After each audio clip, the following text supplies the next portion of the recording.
Assalamualaikum warahmatullahi wabarakatuh. Salam bahagia. Perkenalkan, saya Cili Monika SPD dari SD Negeri 18 Pekanbaru, CGP Angkatan 4. Refleksi diri, filosofi, pendidikan Ki Hajar Dewantara. Intisari pemikiran Ki Hajar Dewantara tentang pendidikan.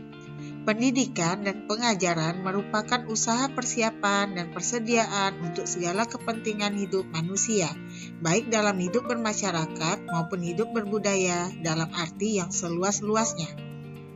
Pendidikan adalah tempat persemaian benih-benih kebudayaan dalam bermasyarakat.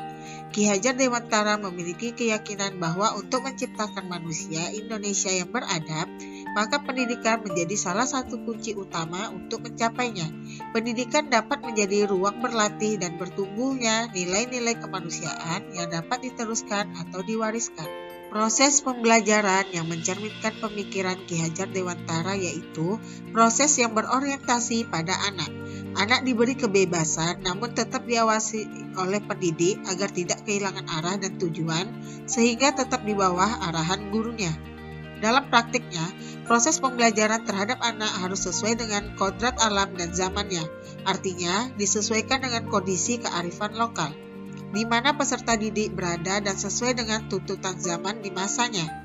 Di dalam prosesnya, nilai-nilai luhur budaya bangsa harus melekat erat dalam kegiatan pembelajaran.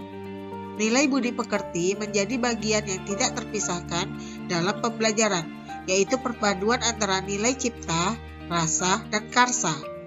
Upaya yang dilakukan agar proses pembelajaran yang mencerminkan pemikiran Ki Hajar Dewantara dapat terwujud di kelas dan di sekolah tentunya harus diawali dari niat yang tulus dan ikhlas dari seluruh pendidik dan warga sekolah yang mengorientasikan segala daya dan upaya dalam proses merdeka belajar. Pengajaran dan pendidikan terbagi dua aspek, yaitu lahiriah dan batiniah. Memerdekakan secara lahiriah adalah daya upaya yang signifikan untuk membangun otonomi intelektual seseorang yang kemudian menyadarkan dirinya untuk menegaskan otonomi eksistensialnya. Sedangkan kemerdekaan batiniah yaitu membentuk dan menghantarkan seseorang menjadi subjek yang realitas. Ia memiliki intelektual, otonomi eksistensial, dan otonomi sosial sebagai anggota masyarakat.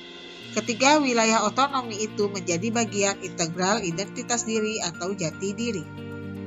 Pada dasarnya, konsep-konsep pendidikan itu mengutamakan cinta dan kasih sayang, mendidik sebagaimana dilakukan orang tua kepada anaknya sendiri, sesuai dengan konsep pendidikan Ki Hajar Dewantara yaitu 1.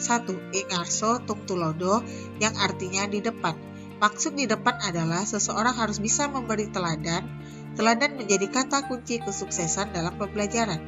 Sebagai pendidik, saya membimbing dan mengarahkan agar tujuan pembelajaran yang dipelajari siswa benar dan tepat. Kedua, ing madya mangun karso, yang artinya di tengah-tengah. Maksudnya adalah seorang guru harus bisa menciptakan prakarsa atau ide.